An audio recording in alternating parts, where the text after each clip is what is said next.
Israel Hamas युद्ध अब खतरनाक रूप ले चुका है। 7 अक्टूबर को हमास के इजराइल पर हमले के बाद से हालात लगातार बिगड़ते जा रहे हैं।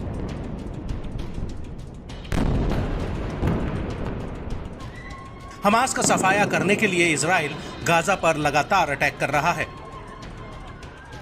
इजराइल की एयर स्ट्राइक में गाजा और फिलिस्तीन में 5,182 लोगों की मौत हो चुकी है और 15,000 से ज्यादा लोग घायल बताए जा रहे हैं। हालांकि इजराइल ने गाजा के लोगों को पहले ही हमलों को लेकर आगाह कर दिया था। बाकायदा आसमान से गाजा छोड़ देने को लेकर लीफलेट भी बरसाए गए थे। हवाई हमलों के बाद अब इजरायली सेना जमीनी हमले के लिए गाजा की सीमा में दाखिल हो चुकी है।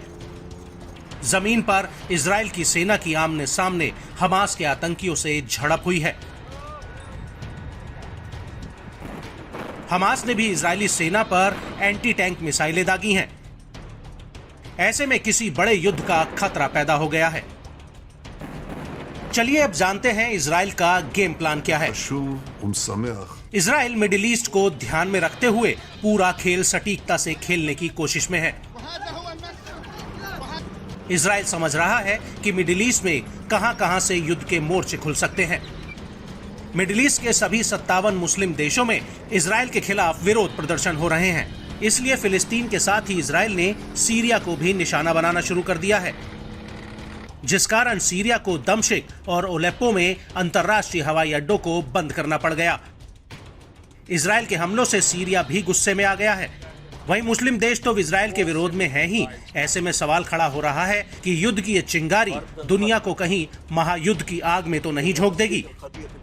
वहीं इजराइल को अमेरिका का साफ तौर पर समर्थन मिल रहा है।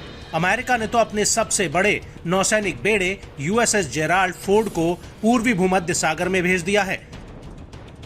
वहीं रूस और चीन भी अब इस युद्ध में कूद पड़े हैं। रूस ने लड़ाकू विमानों से लैस अपनी सबसे खतरनाक मिसाइलों को ब्लैक सी में तैनात कर दिया है। चीन के भी 6 युद्धपोत अरब सागर में बैकअप के लिए पहुंच गए हैं। वहीं ईरान ने इजराइल के खिलाफ युद्ध को महायुद्ध में बदलने की धमकी दी है।